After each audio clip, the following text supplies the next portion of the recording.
Hey everyone, I want to talk about life after MS. Your mind will not like this story. Your mind will say that this is unbelievable. This can't be true. And all these stories, and I call all these stories the head trash, the mental interference. But then I just ask you, do you believe in miracles? And oftentimes I'll say yes, but it will never happen for me. But I am the miracle man, you could say, that I had all these ailments. I no longer have MS. It's done. It's over with.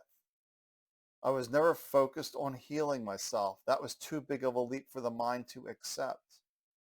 However, I was really stressed out, really overwhelmed with life. We know this if you're chronically ill. It's so stressful.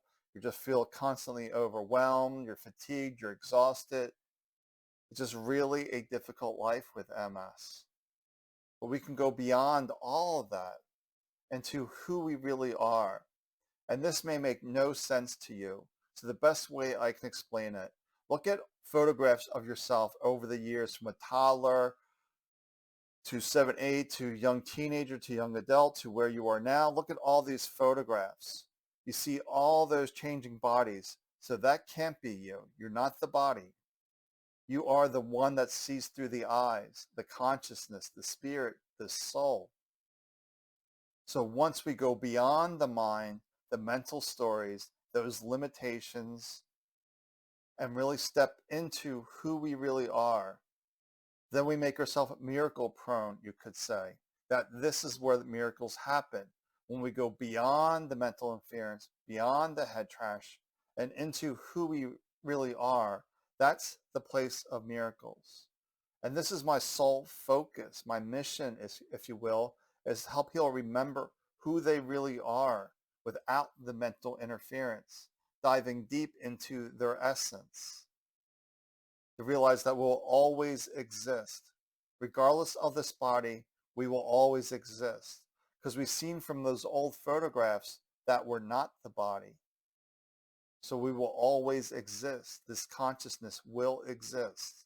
But it's about relaxing, slowing down, and just remembering your truth of who you are, that there can be life after MS, after any chronic condition, there is life. Not living with that diagnosis, but going beyond that diagnosis. That diagnosis can become a limitation, a story that limits you. So we never know what can happen. If we're alive in this body, then everything is possible. We simply have to step away from the mind that is creating limitations. So the insights will come from this deeper place. And the mind needs to take action on those steps. That's simply what I did. I found meditation because it brings inner peace. But I always thought meditation means you stop thinking. Mind thinking, stop thinking, mind thinking, stop thinking. Then I realized I'm not my thoughts. If I'm not my thoughts, then who am I? Then I had an answer. I was sitting that question, who am I? And my little 5 minute a day practice realized I was never focused on healing myself. I had a simple mindfulness practice of 5 minutes a day that I did. So I quickly discovered that I am not my thoughts. I'm the witness to my thoughts, if you will. If I'm not my thoughts, then who am I? Then I just heard an intuitive voice say perfect spirit. I'm like, that's it. My spirit is perfect. It's simply the body and mind that are damaged. Then I simply knew that all was well and all sense of fear about my health was simply gone. And the mind got quiet that night. And I just followed the intuitive voice that's always within all of us, nudging us to do this, to do that. But we can't hear those nudges, those insights most of the time because the mind's fixed on a certain way of doing things. But did you ever do these projects that you had a knowing that you need to go do it this way, but then your mind convinced you to do it this way? Then you do it the mind's way, and you're like, I should have done it that first way to begin with. Well, that's the intuitive voice. It's always nudging you on the right direction. And the mind is trying to convince you that it knows best. I like this analogy that we need to think of the mind in the closet. It just knows the four walls and it's guessing what's happening beyond those walls based on past experiences usually. But our spirit knows that closet, knows the room that it's in, that it's contained in. It knows the house, it knows the city, it knows the country, it knows the world. The spirit has this universal perspective, while the mind has a very limited perspective. So we need to go beyond that mind, beyond that head trash, beyond those stories, and into the spirit who knows the way forward. The mind does not. The mind doesn't know the way forward. It's constantly guessing. But there's something within you that knows the way forward.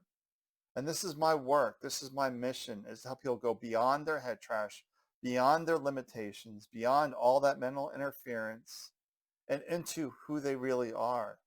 I do this in a variety of ways. I have a vibrant soul society that's about being soul and not getting trapped and contained within a mind and being stuck with these conditions for the rest of our life. I've witnessed many miracles from somebody with severe social anxiety, getting rid of the anxiety, going back into the workforce because it was so bad they couldn't work. But get rid of that noise and they're back to norm. Or somebody that needed knee surgery. I work with them to clear up this mental interference and do some direct healing using their soul, if you could say that, like a soul level healing. And there's no more knee surgery. Or that cancer patient that I worked with for 90 minutes. She was on her deathbed in the hospital.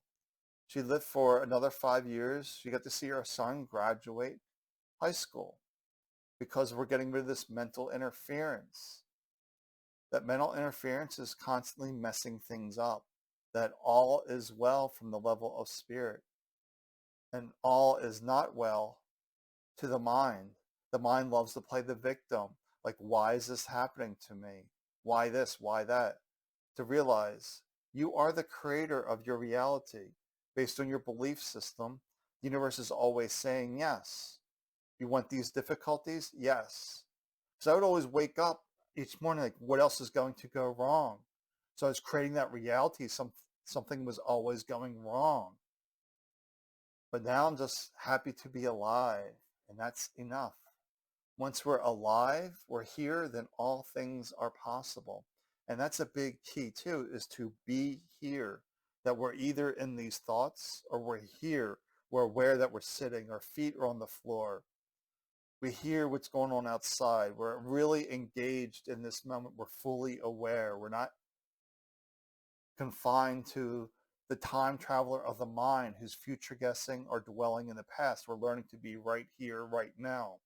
That is basically my practice of learning to be right here, right now. It's a very simple practice, but this mind is very distracting. So I do group programs to bring everyone into this moment and make miracles natural. All right. I think that's it for today. Take good care of yourself. I'll talk to you soon.